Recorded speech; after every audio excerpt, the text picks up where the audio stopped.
Hi, my name is Emily Iannelli, and I usually try to smile when I do my videos, but I can't in this case. Um, I just learned about this incident last night, and it's really been troubling me to the point that I just can't comprehend what I read. And it inspired me in a very emotionally sensitive and compassionate way to write, uh, just to try to grasp the magnitude of this horrific tragedy. Uh, this is a story that nobody should have to ever deal with. It is heartbreaking. It is sad. It is horrific. And I would not ever want to see this ever happen again. I've come across some really bad, very, very bad, tragic, horrific deaths. And I've read stories. One instance, I read about this poor girl, roughly the same age as this girl I'm going to speak about, from Bangladesh, 17 years old, same age as the girl I'm going to speak of. Uh, but she was being harassed sexually by her teacher, this girl in Bangladesh. And she reported him to the headmaster of the school. And somehow the town found out. And as she was walking home from school one day, these guys were slowly gathering around her, and they got closer and closer until she couldn't break through to this circle of guys. And what they did is also incomprehensible, and just I can't even comprehend it. But they actually lit this poor girl on fire and watched her burn to death. That is brutal, a horrific way to die, all because she reported to the school official that she was being abused by her teacher. 17-year-old girl. Horrifying, tragic, and sad beyond sad can be. Now, this girl that I'm going to speak about now warrants a trigger warning. Um, in fact, when I do this post, upload to or download to YouTube, I'm going to also indicate trigger warning. Sensitive material. Now, the girl from Japan, Junko Furuta, also 17 years old, was a beautiful, sweet, intelligent young girl living in Japan where she was born. She was very conscientious, very bright. She had a very beautiful way about her. And one day, this guy, roughly her age, approached her and asked if he could date her. And she said innocently that she wasn't interested. But the problem is, or was, that she didn't realize the implications of what would transpire shortly thereafter. How could anybody imagine what would lie ahead of this poor girl? Well, uh, the young girl, Junko Furuta, I hope I'm saying it correctly. If I'm not, I apologize. It's just I spent the whole night up reading about this poor girl and then writing about her, and I'm tired, but that's not an excuse.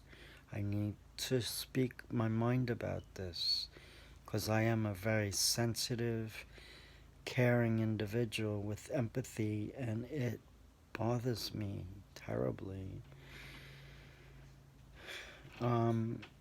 Well, she was going home from her work. She worked part-time in addition to being a student in her high school. And on her way home from work, on her way home from work, she was accosted by these boys who knocked her bicycle down and pushed her to the ground. And then they just fled. They ran off. And then there was this one boy who offered to take her home and make sure she got home safe. That's what he led her to believe. So he helped her get up, and then he started walking. And then the girl started getting a little nervous because he wasn't going in the direction of her home. And she just wanted to break free and go, and he refused. He forced her, against her will, to be taken forcibly, and then he subsequently raped her, and then he got in touch with his friends who belonged to a gang who've murdered others and gang raped other girls, and they just went and, oh my God, they raped her many, many times. She was screaming for them to stop, and they refused. They just kept violating her, and they wouldn't stop. They were relentless. It was like they were monsters. They were obviously monsters. And that's just the beginning of what they did to this poor girl. They brought her to a warehouse where they did this horrific crime of raping this poor girl. And it was reported that they raped her over 400 times within the span of the 44 days they held her captive, eventually leading up to her death on the 44th day. That was the only way she could escape this horror of horror shows, by actually dying to escape this horrific, tragic treatment of her.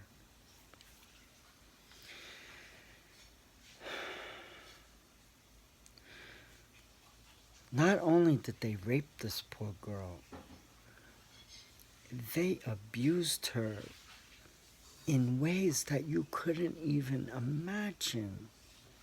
This poor girl was fighting for her life, and these motherfuckers didn't give any, they couldn't care less.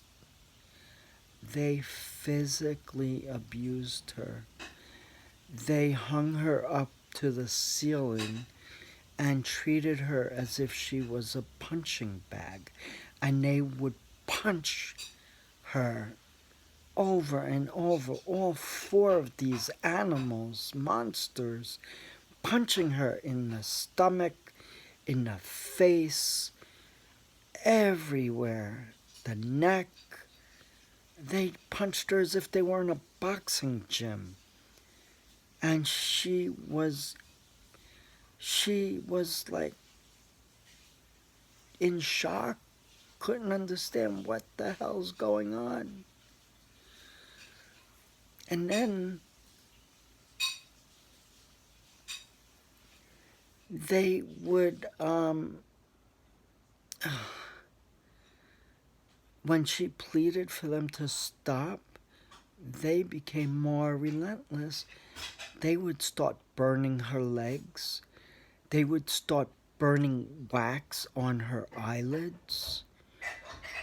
They held cigarette lighters to her legs and watched her scream while burning her skin.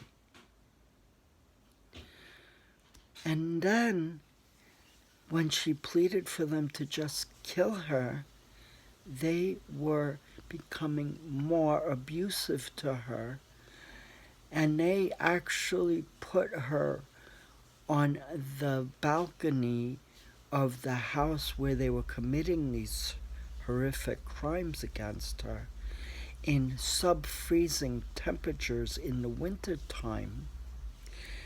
And if that wasn't enough, then they would lock her in a freezer and they would keep her there until she relented and let them continue to kill her. They forced her to eat cockroaches. That was the only thing they would allow her to eat. And they denied her of water if she didn't swallow the cockroaches. And then they would stop feeding her altogether, as if cockroaches were something worthy to eat. And they would literally starve and dehydrate her for days on end.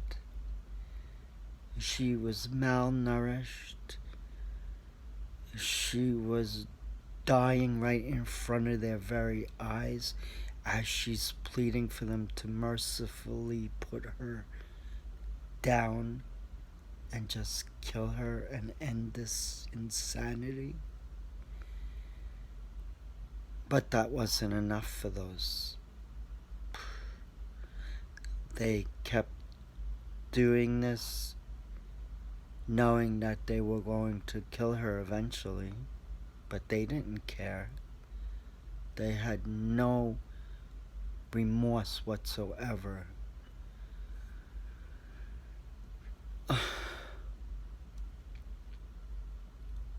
You can tell I'm visibly upset about this. There was the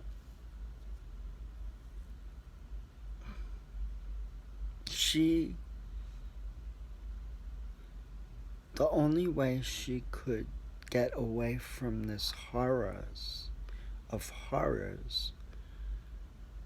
was to die.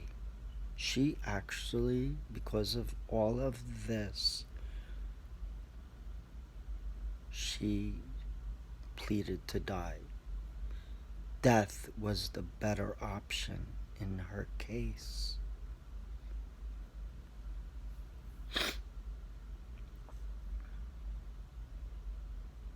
She tried to call the police emergency line, But one of the boys found her in the act of calling the police, and they were very upset when he told the other boys.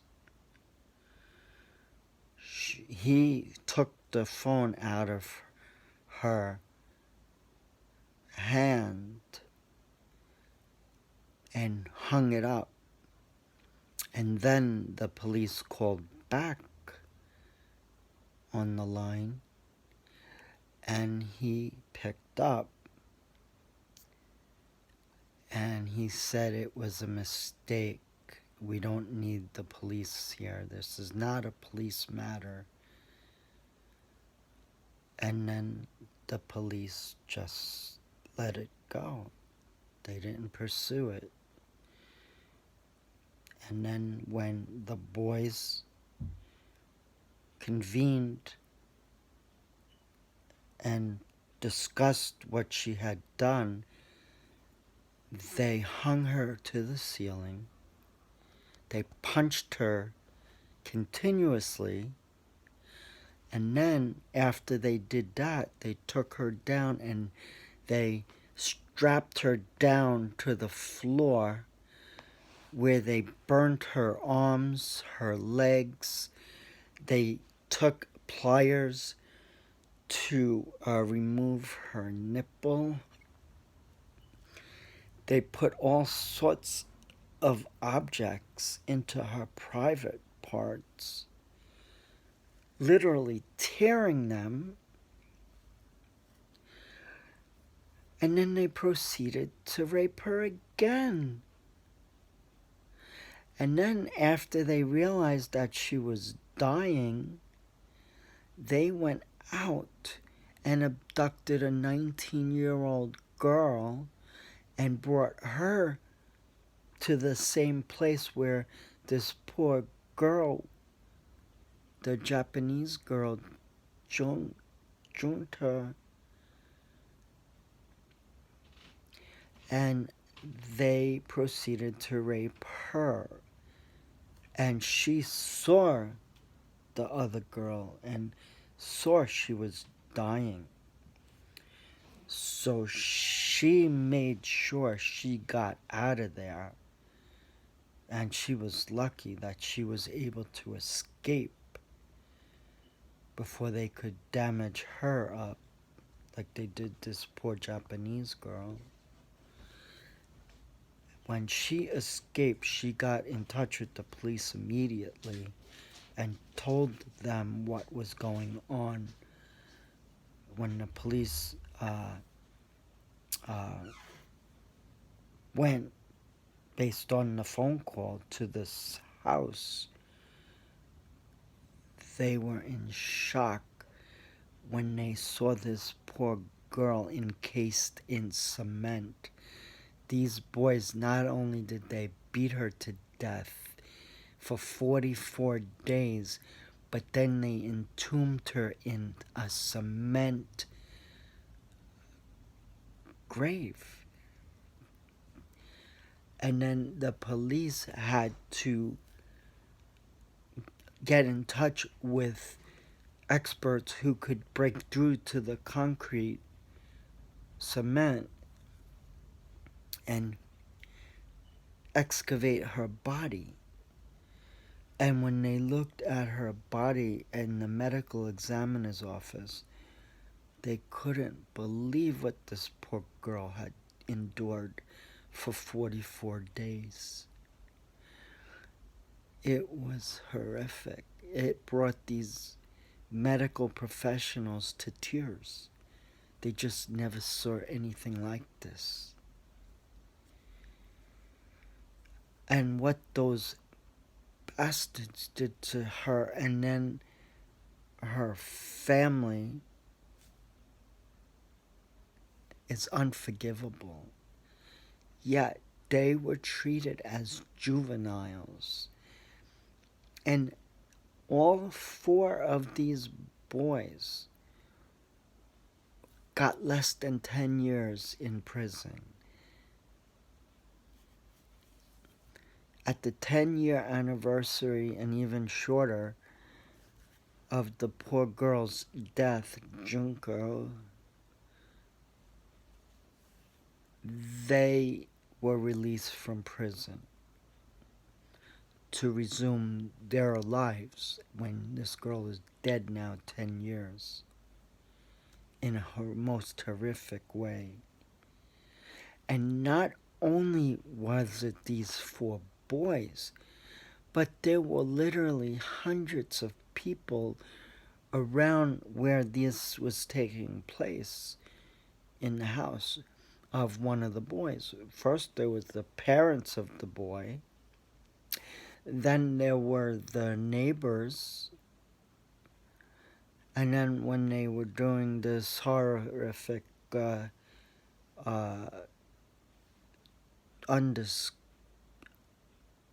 unfathomable things to this poor girl, they did it also in a park and in a warehouse where people could hear her pleas for help, and they did nothing for this poor girl.